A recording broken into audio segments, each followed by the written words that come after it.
Magandang gabi po sa bawat isa. Amen. Are you ready for the preaching? So open your Bible please in the book of 2 Thessalonians. At kailangan natin ito sa panahon natin ngayon. 2 Thessalonians chapter 3, verses 3 to 5. Ito yung sinasabi ng mga sa homiletics that it is a self-outlining passages. 2 Thessalonians chapter 3, beginning verses 3 to 5. So let's read these 3 verses. Nandiyan na po kayo? Alright, sabay-sabay natin basahin 2 Thessalonians in chapter 3, beginning verse 3. Ready na read? But the Lord is faithful, who shall establish you and keep you from evil. And we have confidence in the Lord touching you, that you both do and will do the things which we command you. And the Lord direct your hearts into the love of God and into the patience waiting for Christ. So in verse 5, the title is there, and the Lord direct your hearts. So pag-aralan natin to what God wants to direct our hearts, and it is also there. Point number 1, into the love of God. Point number 2, into the patience waiting for Christ. Point number 3, into the confidence we have in Christ. Amen. So tama naman na lang, let's pray. Dakilang Diyos, kami po nagpapasalamat sa iyo pong biyaya sa amin na muli natipon kami sa gabing ito ng aming nga pong pagsasama-sama sa pulong panalangin ni Tirakda. Salamat sa mga awitan, O Diyos. Salamat po, Banal Espiritu, for guiding us even in prayers. At salamat po sapagkat patuloy po na sa ganitong pagkakatipon ay hindi lang kami magkasama-sama, magpanalanginan sa isa't isa, Panginoon. Ilapit po ang amin pong mga supplication, petition, thanksgiving, prayers. Kundi Panginoon, sa lugar ng ito, patuloy po mailan lang po ang mga awiting, papuri sa ipong banalarapan, makapagkaloob, Panginoon, at muli kami po ay mapangaralan, mapasabihan, mapalalahanan mula po sa iyo pong mga salita. And as I stand behind this pulpit, please again, Lord, empower me. At Banal Espiritu, muli kayo po ang magbigay sa amin ng pagkaunawa, kaya kailangan po namin ng karunungang wala po sa langit. At patawad po sa mga pagkukulat kasalanan na aming nagawa, sapagkat ang lahat na ito ay aming po samot-dalangin sa matamis na pangalan ng Panginoong Hesus. Amen. Amen. Alright, be seated please. And the Lord directs your hearts. Direct here, it means to guide, to fully strengthen. Yan po yung direct na sinasabi rito. And what God wants to direct in us. Malinaw sinasabi yan, ang ating mga puso. And the Lord direct your hearts. Why hearts? Why not? Bagamat sinabi sa, I think in Proverbs chapter 3 verse 6, and the Lord direct thy paths. Ang ating mga landas. At alam natin na magdadirect sa ating landas, the instrument is the Word of God. If the Word of God ay gagawin nating lamparas sa ating mga daan at liwanag sa ating mga landas, then God will direct our paths. But this time, ang sabi diyan ay God wants to direct our hearts. Why hearts? Sapagkat sabi sa Jeremiah 17 verse 9, the heart is what? Deceitful above all things. At kahit tayo mananampalataya na, ay kung hindi tayo maging maingat talaga at hindi tayo talaga magiging fix our hearts sa Panginoon, there is also a possibility for us na madaya pa rin tayo ng ating puso. As we are still in this flesh. Kaya nga, even in the book of Proverbs, ay nandiyan pa kayo, my son, give me thine heart and observe my ways. And in Proverbs chapter 4, in verse 23, Proverbs chapter 4, in verse 23,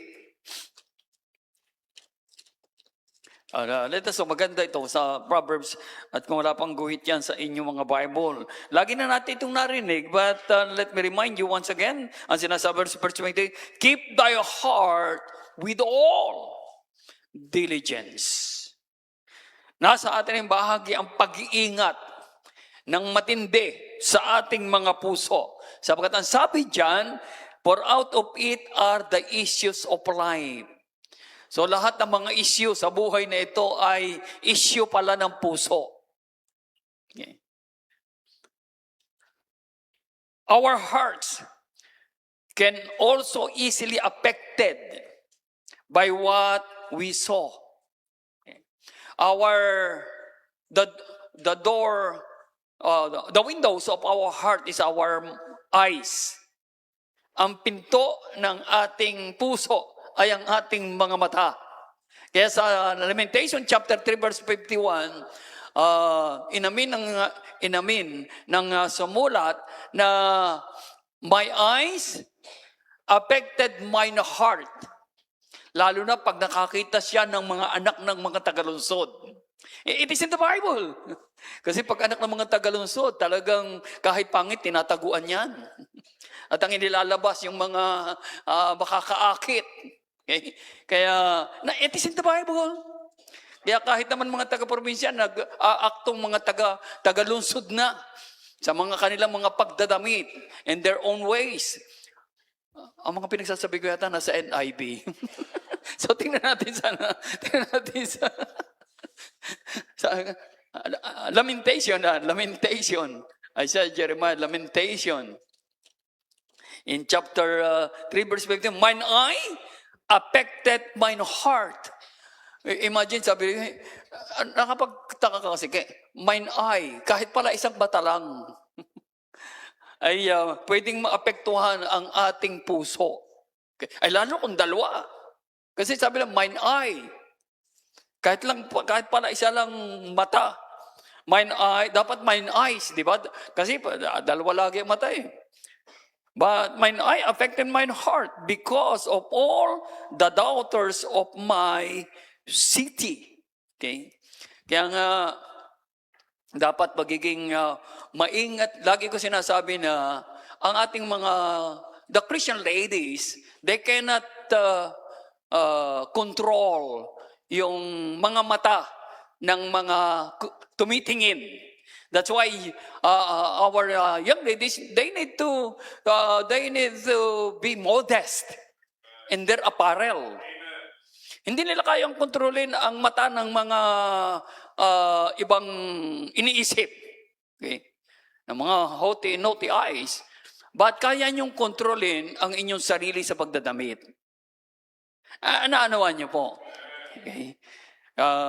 Bagamat of course, sabi dyan ay naapektuhan. At habang tayo narito, there is also a possibility that our heart will be affected of what we saw around us. And also, hindi lang ma-affect, kundi mawalan tayo, maliho o ma-sidetrack tayo at mawala yung ating focus talaga. Especially, looking unto Jesus, the author and the finisher of our faith. Kasi actually, yung ibig sabihin din ng direct dito ay to focus. As God directed us, dapat tayo doon nakapokus. Pero, pag apektado nga tayo ng ating nakita, okay? Kaya, there is a possibility that we may going slack in our Christian duties and responsibilities because of the issues of heart. Okay? The issues of life is in the heart. So, to what God wants to direct our hearts? Number one, andyan na. Into the love of God. So sabi ko nga, this is self-outlining into the love of God. Again, keep your heart with all diligence, because heart can be easily affected by what we heard, by what we saw, that bring us maling interpretasyon. At pag maling interpretasyon at hindi ayon sa interpretasyon ng Bible, sa katotohanan ng Bible, it will bring us troubles. It will bring us problems. At pag nangyari yan, ay natotrouble tuloy yung puso natin. Kaya habang tayo narito, we must keep this heart diligently talaga. At nandun naapektuhan, kaya sabi ng Panginoon, one way or another, maapektuhan talaga yan. It will bring problems, troubles. Pero sabi ng Bible, kahit ano yan, let not your hearts be troubled. When you believe in God, sabi ng Panginoon mismo, you also believe in me. At kahit may troubles dito, always looking for that place na inihanda ng ating Panginoon. I will go and prepare a place for you. Na kung saan man ako, I prepare a place for you, at pag naipaghanda ko na kayo, ako'y muling paririto, at kung saan man ako naroon, kayo rin ay doroon. Amen? So, hanggat ang pag-prepare na yun ng Panginoon, at alam natin kung tatapos lang pagka siya ay papunta na rito. Amen? At alam natin that it is when the roll is called out yonder. Amen. When the trumpet sound. Amen. At lagi ko sinasabi na kung ito ay malapit ng panahon ng mga apostles, panahon nila Apostol Pablo, isulat ito, lalong mas malapit sa ating panahon ngayon. At tandaan natin na ang kalagayan ng kapanahunan ngayon ay wala na. Ang right and wrong ngayon ay relativity na. Magkano na? Hindi na alam ng tao talaga kung ano ang tama, ang mali ang tama. Kaya walang tigil ang ano bang tama, ano bang mali. Kaya walang tigil ang debate sa lugar na kung saan ay dapat ang batas ay na gumagawa sila, but sila mismo ang nag-interpret ng batas. Kaya walang tigil talaga. Nakakakuha ng mag-scroll ngayon. Sabi nga, yung inyong inilagay na witness, ay maraming kaso. Galing sa bilang at ilalagay yung witness.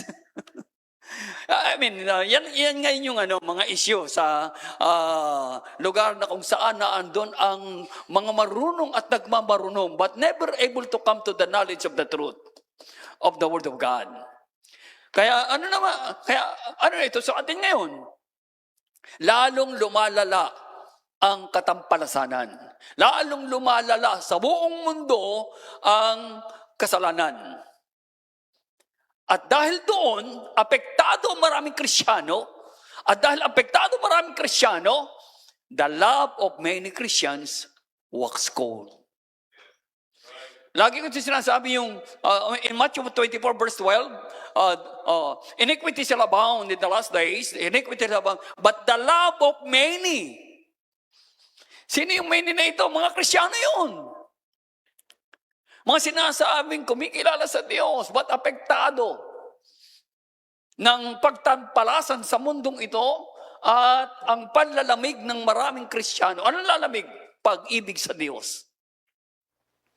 That's why heart can be easily affected. And Christians sometimes fall out of love with God. Anong dahilan? Because of the world and the things of the world. Kaya nga napakatindi yung paalala ni John. Actually, the book of 1 John, it's all about love.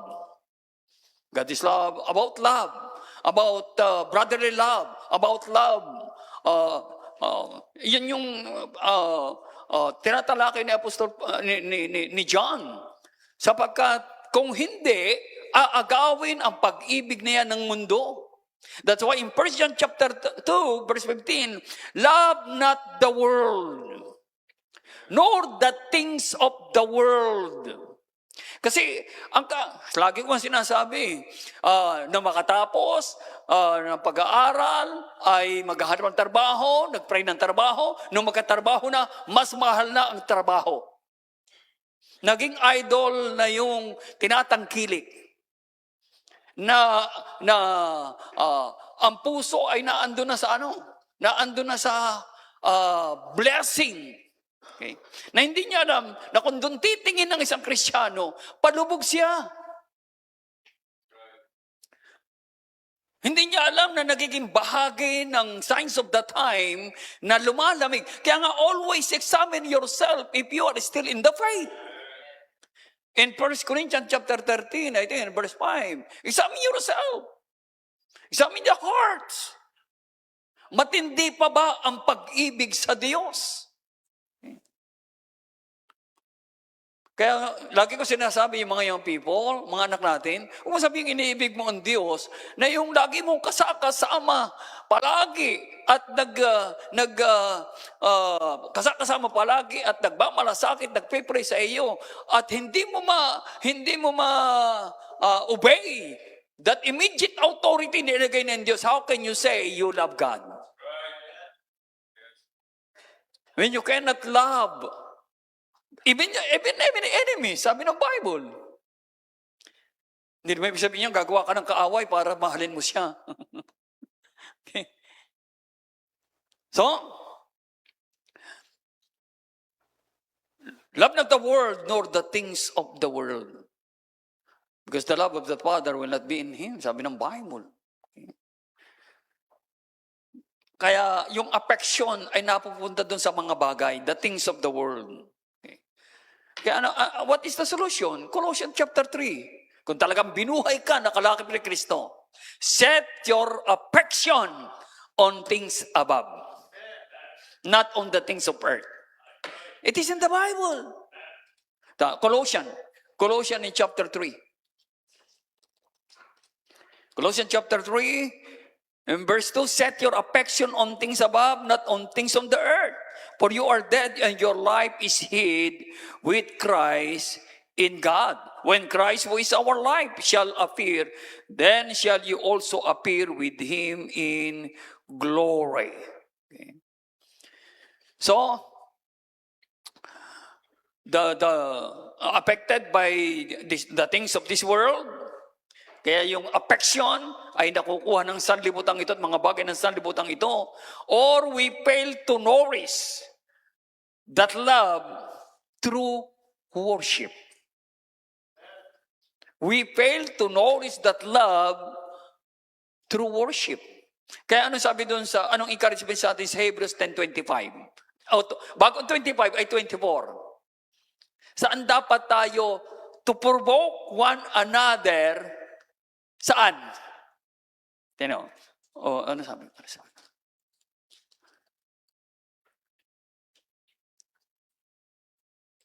Hebrews chapter 10.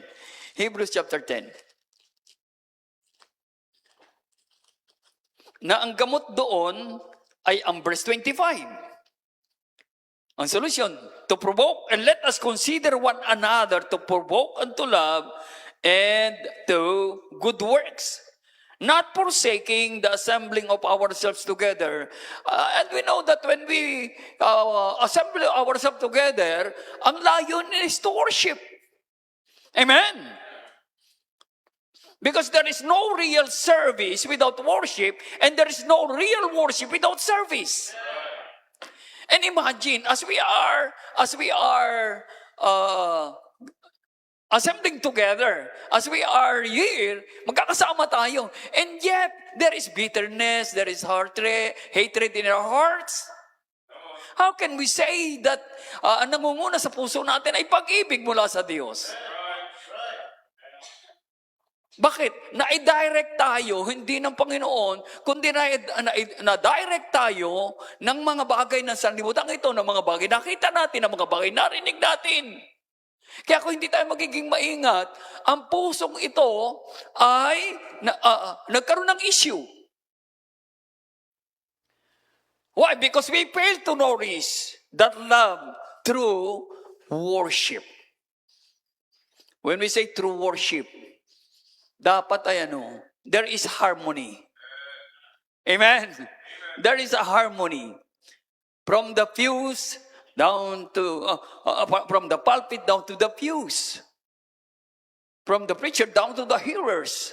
There must be a harmony. Sabi ko nga kahit hindi ka marunong sa musika, pagkasira ang piano, kahit isa lang, at itinugtog yan, magiging sintonado.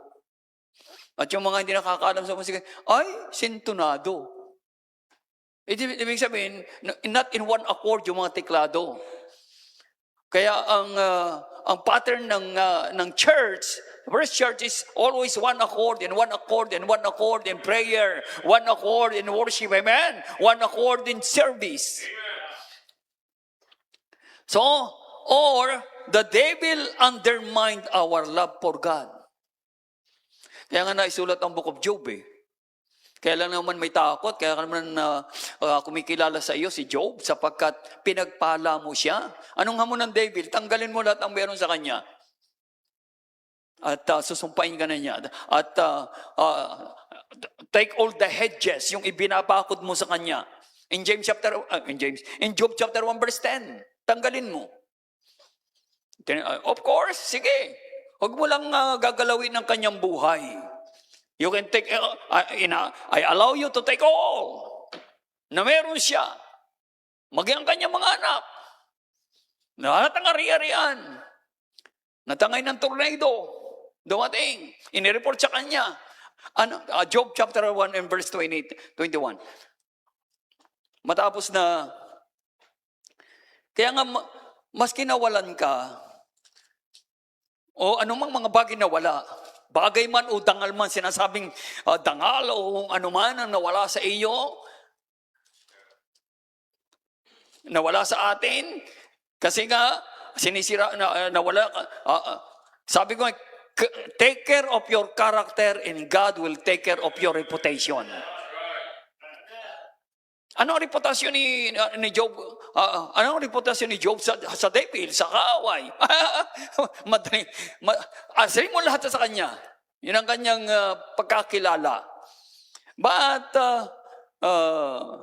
in Job chapter 1, sabi sa verse 10, tanggalin mo lahat, hindi pa binabakuran mo siya, and then of course, to make the story short, sabi rin dyan, and then kinuha na lahat, but in verse 20, then Job arose and rent his mantle and shaved his head and fell down upon the ground and worship. And said, naked came I out of my mother's womb, and naked shall I return there. The Lord gave, and the Lord hath taken away. Blessed be the name of the Lord. Amen? Kaya, kung ano man yung ginamit ng devil para alisan tayo ng puri, alisan tayo ng ganito, alisan ng ganare, nawala sa atin ng ganito, punta pa rin simbahan and worship. Amen? And sabi na, and blessed be the name of the Lord. In verse 20, in all this Job sinned not, nor charged God foolishly. Don't let the devil undermine your love sa Panginoon. Amen? At sabi ko nga huwag tayong maging katuparan ng at the last days, the love of many shall wax cold. Lalo nating painitin. Lagi ko sinasabi, at hindi ako nagbibiro, painit ang panahon, lalo nating painitin ang paglilingkod sa Panginoon. Amen?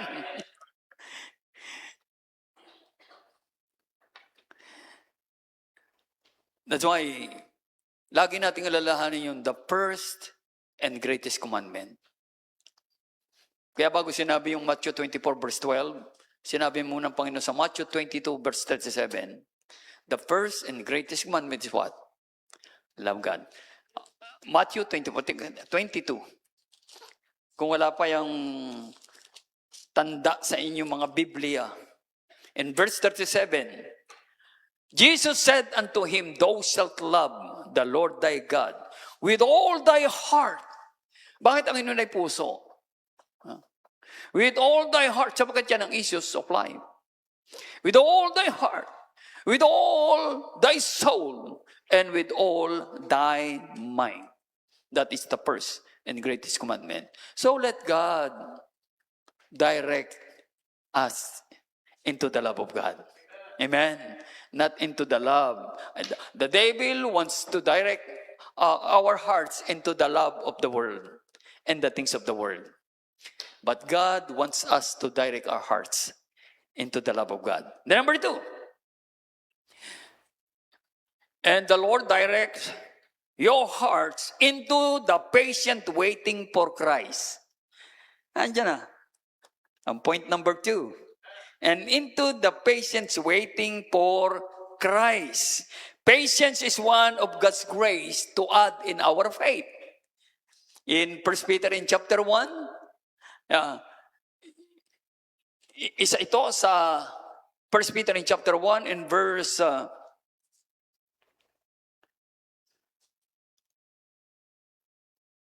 2 Peter in chapter 1.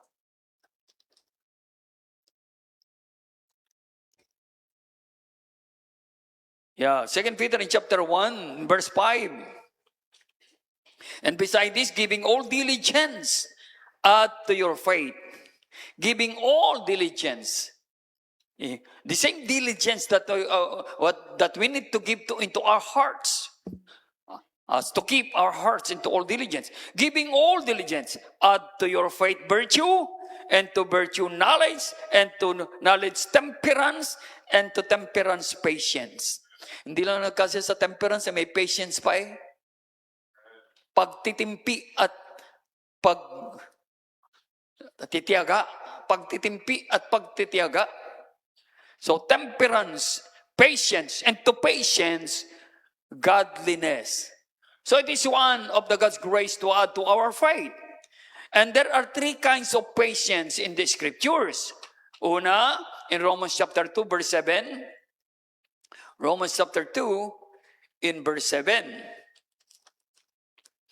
So the Bible said, to them who by patient continuance in well-doing seek for glory and honor and immortality, eternal life. Ito yung tinatawag na patience or laboring patience. Okay. Our laboring patience. Continuing in well-doing. Okay. Kasi nga, hindi tayo napapagod sa pang-araw-araw na ginagawa natin pagpatungkol sa kabuhayan. Ang mga estudyante hanggat hindi nakakatapos ng 16 na taon na pag-aaral. 16 na taong mag-aaral. Lalo na kung ipinasok pa sa nursery, kinder, preparatory, ay pambira. Kaya nyo, ilang taong nag-aaral ngayon? Okay.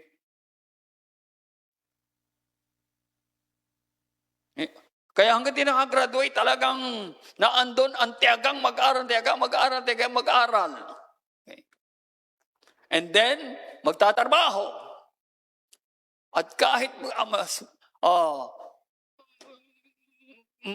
habang tatagal ay gusto magsawa na pero kailangan magtrabaho lalo kung nagkaroon na ng pamilya, nagkaroon na ng pasanin, nagkaroon na ng hindi na bakit napaganon ka? Hindi pasanin na. Dalahin, hindi rin dalahin. Bakit huwag kang mag-asawa ng may dalahin? Hindi. Ano bang term doon? Kabigatan, hindi no. Ikaw talaga. Ape, kabigatan ka raw. Meron ng obligasyon, responsibilidad. At kahit nahihirapan, sige lang. Ayoko po nang pumasok. Kailangan. Bakit? Sweldo ngayon. Pero alam natin pagdating sa gawain sa Panginoon, bakit ang dalis magsawa? Ang bilis ma-open. Ay, sa trabaho, kahit pinapagalitan ng boss, pinapagalitan ng sige lang, pasok pa rin. Kahit hindi napupur sa ginagawa, sige lang. Ma-alarm pagka yung magtatanggalan. Naging prayerful. Pero bakit pag sa gawain sa Panginoon? Ang mga Kristiyano, ang bilis umayaw. Bakit walang tiyaga? Kaya kailangan dyan yung, sabi dyan, to them who by patient continuance.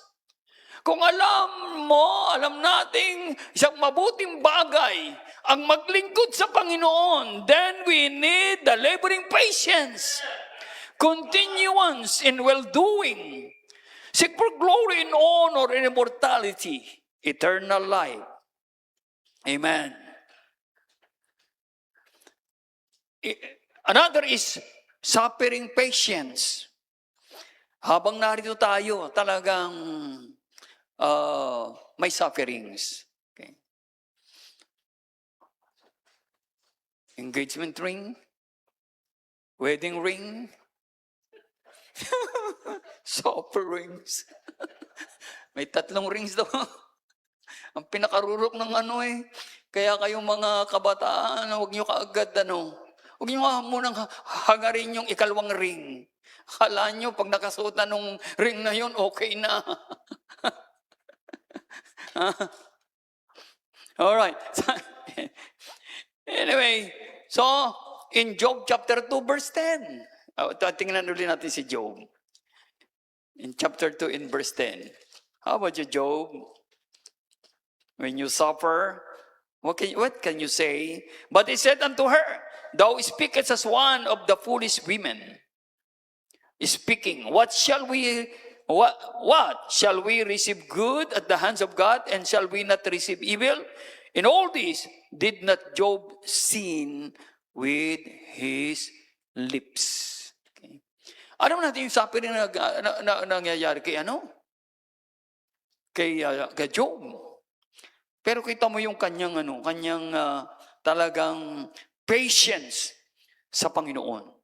Okay. Na hindi siya nagreklamo. Okay. Pinuprovoke na nung asawa. Okay. Alisin mo na integridad mo. Nabubuhay ka pa sa integridad. Makakain mo ba yung integridad? Papagaling ba sa yung integridad na yan? But still, naandun pa rin yung pagpupuri na yan. Though he suffered a lot. Okay. Then, dito sa ating text about waiting patience. Into the patient waiting for Christ. In Romans chapter 8, verse 25. Romans chapter 8, in verse 25. But if we hope for that we see not, then do we with patience we wait for it. Okay. Salamat na lamang at meron tayong buhay na pag-asa. Salamat na lamang meron tayong ding mapalad na pag-asa. Kahit mag-antay tayo, even not hindi man mangyari in our lifetime. Yung lang babalik ang Panginoon. Kahit na yung ating mga ninanasa o ating pinapangarap sa buhay, yung ating mga pinagpipray, kahit hindi nasagutin ng Panginoon in our lifetime. Amen! But, pag-asa pa rin na may tiyagang mag-antay sa kalooban ng Panginoon. Yan ang mga iba, tinutulak mo na, ayaw pa. Pero yung mga 13, 14, mga gusto, kala mo, mag-aasawa na kung makapambakod. Yeah. Bakit sa akin kaya wala pa nanliligaw? 14 ka pa lang 15 pa lang. Pasalamat ka kung wala. Ay, paano ba pagdating ko ng 26, 27? Ay, di sabi mo, nanay, iligaw niyo na ako, ha? Pag hindi nyo inilago, si pastor ang aking kakusapin. Anyway, patience, amen? Patiently waiting. Okay? Isang bagay kasing nakakapagod yung magantay. Nakakainis din. Yung ikay may inaantay, pag wala kang tiyaga, nakakainis. Okay? Nakakasawa ang magantay. Kaya kailangan nga ang tiyaga maging sa pag-aantay. Amen? Ang example nito yan, yung, ang tawag sa restaurant, ang tawag natin ay waiter. Waiter! O nga po, nag-aantay lang ako. Pero kahit walang ginagawa yung waiter, kung siya'y waiter, ay lagi yang alisto yan. Why? Yung waiting dito, ibig sabihin ay serving. Serving patiently. Kaya yung magaling mag-waiter, sila yung nakakatanggap ng ang galing mo magano.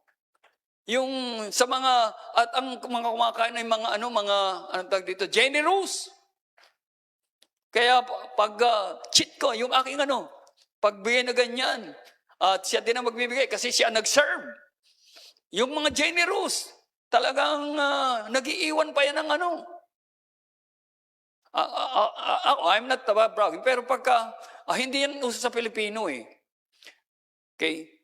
Pero lagi ko nakita kay Dr. Red, pagka may papakainin, pambira, nag-iiwan ng alak-alaking tip. Kasi sa amin sa Amerika, kasama na pala yan sa nakalagay yan sa sa receipt. Hahabulin ka talaga at pwede kang kasuhan pagka wala kang iniwan doon sa resibo. Di ba, nung tayo makarating sa Amerika, Ma'am Melody, no? So, nasaan na ganyan? Okay? Ang Pilipino hindi ko andyan, pero natututo na rin pagka gusto yung yung service. Yung kinain, yung service, at ibibigay na yung nag-iiwan ng Minsan nag-iwan ako medyo malaki, sabi ni Sally. Gusto mo nga na. Yeah. Uso na rin kasi sa kanila yung nakalagay sa may tip na lalagyan. Okay?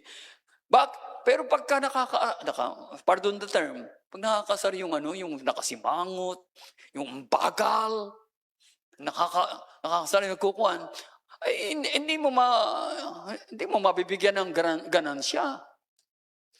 Ngayon, patiently waiting ay naandun ang ganansya, ang biyaya sa Panginoon, if you are serving with joyfully and heartily. Serve them heartily. The favor is always with you if we allow God to direct our hearts into patiently serving, waiting. So, in 2 Corinthians chapter 1, verse 24, 2 Corinthians chapter 1, in verse 24, 2 Corinthians chapter 1, in verse 24, now that we have dominion over your faith, but are helpers of your joy, for by faith you stand. Okay. Ibig sabihin dito ay always, waiter, you always standing still and ready for service. Amen?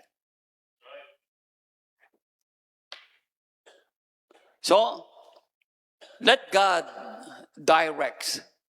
Let the Lord direct your hearts. And number 3, in our text, in verse 4, and we have confidence in the Lord touching you, that you both do and will do the things which we command you. Into our confidence in the Lord. Let the Lord direct our hearts into that confidence sa Panginoon. Ang hirap na magtiwala sa tao ngayon.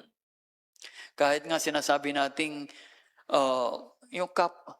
hindi ko sinasabing alisin at mawala.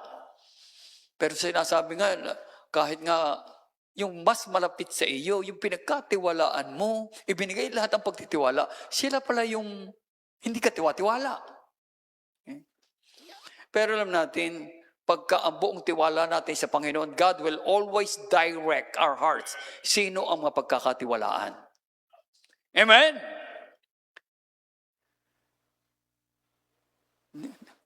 Proverbs chapter 3, verse 26. Proverbs chapter 3. And verse 26. Proverbs chapter 3, verse 26. So the Bible, for the Lord shall be thy confidence, and shall keep thy foot from being taken. When the Lord is our confidence, siya rin ang mag-iingat upang ang ating mga landas, yung ating mga nilalakaran, ay hindi, pardon the term, hindi mabibisiklat, hindi maliliho. Okay. Your foot, and shall keep thy foot from being taken. Taken from what? From the wrong ways. From the wrong path. Okay. Kasi nga, on the road to, yung race natin paglalakbay, it's always, lagi tayong nalalagay sa crossroad. Alin dito, alin dito. In the crossroad. At habang tayo narito, ang daan na kalimitang lalakaran natin ay yung makikipot. Makikitid na daan. Yung malalawak na daan, maraming papunta roon. At maraming mga fast foods. Maraming maraming mga pleasures sa malapad na daan. Ang sabi ng Panginoon, marami nakakasumpong sa malapad na daan. Saan niya tayo pinapalakad? Even makipot na daan, iilan ang dumadaan. Not a road that always troubled by many.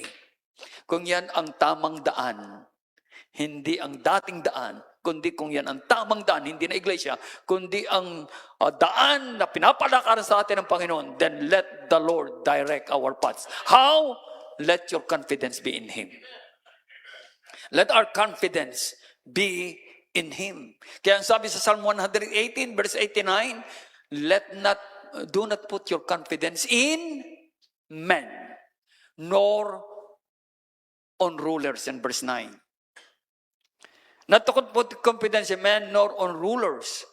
Lalo na ngayon, talagang hindi mo na alam talaga kung sino. Anyway, sabi ng Bible ay kung sinong inilalagay ng panahon na may minuno,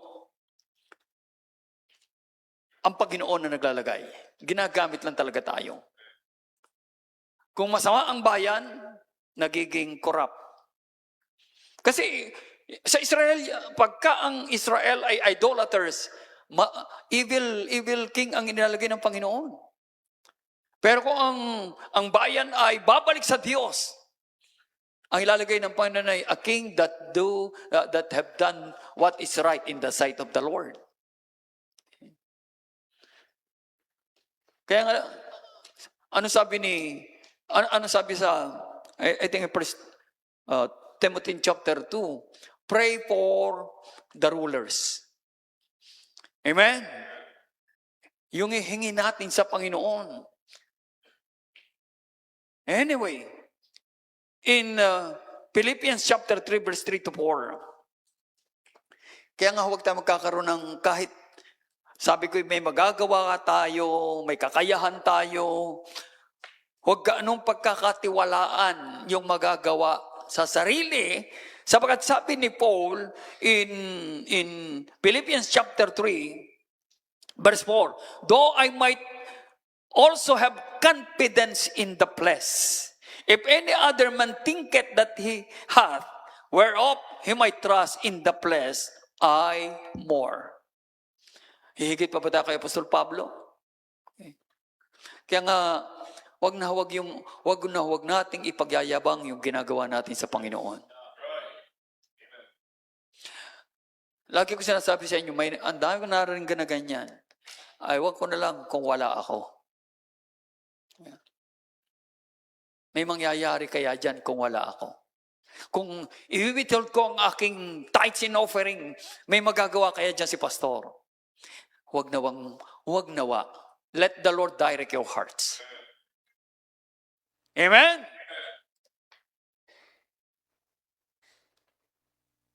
Sabi ni Paul, whereof he might trust in the flesh, I more. So, Paul says he has no confidence in his own flesh. In Hebrews chapter 3 verse 6, Hebrews chapter 3, sana yung confidence sa Panginoon hanggang dumating ng ating Panginoon. Hebrews chapter 3 and verse 6.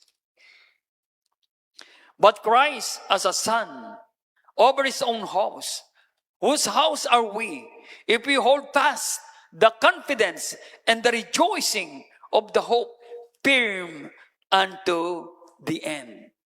Let's hold fast that confidence hanggang dumating ang Panginoon. Amen? That's why kung dumating man ang Panginoon, last in 1 John 2:8, 1 John chapter 2, in verse 28, 1 John chapter 2, 1 John chapter 2 in verse 28. And now, little children, abide in him, that when he shall appear, we may have confidence and not be ashamed before him at his coming. Kaninong confidence? Confidence natin sa Panginoon. Hindi tayo mapapahiya. Amen? Philippians 1:6, and I'm going to close. Philippians chapter 1 verse 6. Philippians chapter 1 in verse 6. Being confident of this very thing, that he which hath begun a good work in you will perform it until the day of Jesus Christ. Ano yung ipiperform?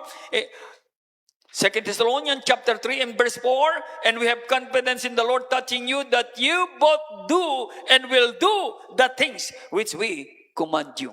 Gawin natin ang sinasabi ng salita ng Diyos. Amen? Hanggang dumating ang ating Panginoon. Let the Lord direct your heart. Tayo po ito ng lahat. Bakit ka naguguluhan? Bakit tayo ay nagkakaroon ng pag-agam-agam, alinlangan, nang naandyan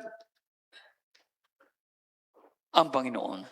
You have heard the message without much further ado. You have heard the message. Ikaw naman nakakaalam kung sino na ang nagdidirect at ano ang nagdidirect ng puso mo ngayon.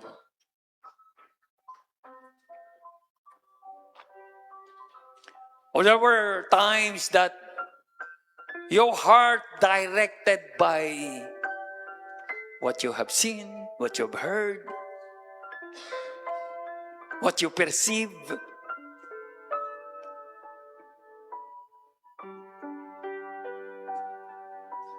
Why not the Lord? Why not let the Lord direct your hearts into the love of God?